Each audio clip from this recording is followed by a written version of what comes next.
اور آج میں آپ لوگوں کو ایسی دعا بتلاؤں گا کہ جس کے پڑھنے کے بعد اللہ تبارک و تعالی آپ کی 70,000 فرشتوں کے ذریعے حفاظت فرمائے گا۔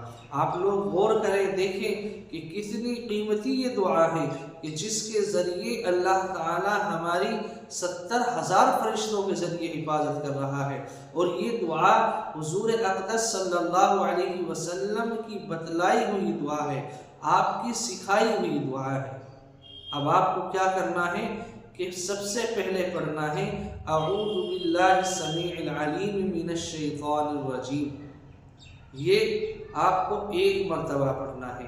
اور پھر سورہ حشر قرآن کریم کی ایک سورت ہے، اس سورت کی آخری 3 آیتیں هو اللہ الذی لا الہ الا هو عالم الغیب والشہادۃ هو الرحمن الرحیم هو اللہ الذی لا الہ الا هو الملک القدوس السلام المؤمن المہیمن العزیز الجبار المتکبر سبحان اللہ عما یشرکون هو اللہ الخالق البارئ المصور له الاسماء الحسنى یسبح له ما فی السماوات والارض وهو العزیز الحکیم۔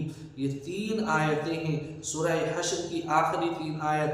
ان آیات کو آپ کو 3 مرتبہ پڑھنا ہے۔ پڑھنے کا طریقہ کیا ہے؟ تو آپ سب سے پہلے حدیث سنیں، کیا فرمایا حضور اقدس صلی اللہ علیہ وسلم نے کہ جو شخص ان دعاؤں کو، ان آیات کو صبح میں 3 مرتبہ پڑھتا ہے، اللہ تبارک و تعالی شام تک 70,000 فرشتوں کے ذریعے سے اس کی حفاظت فرمائے گا۔ اور خدا نخواستہ اگر اس کا انتقال ہو جائے، اس دنیا سے رخصت ہو جائے، تو اللہ تبارک و تعالی اس کی موت کو شہادت کی موت ہوگی۔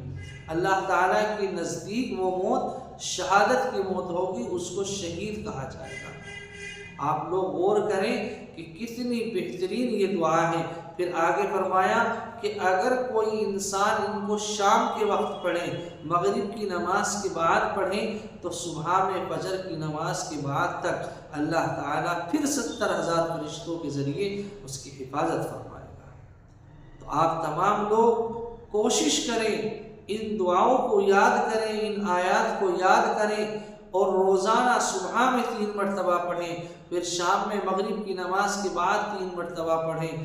اللہ تبارک و تعالی آپ کی بھی 70,000 فرشتوں کے ذریعے سے حفاظت فرمائے گا، اور اللہ تعالی آپ کا شمار بھی شہیدوں کے اندر فرمائے گا۔ اللہ تبارک و تعالی سے دعا ہے کہ اللہ تعالی مجھے بھی، آپ کو بھی، اور تمام لوگوں کو ان دعاؤں کے پڑھنے کی توفیق عطا فرمائے۔ آمین۔ السلام علیکم ورحمۃ اللہ وبرکاتہ۔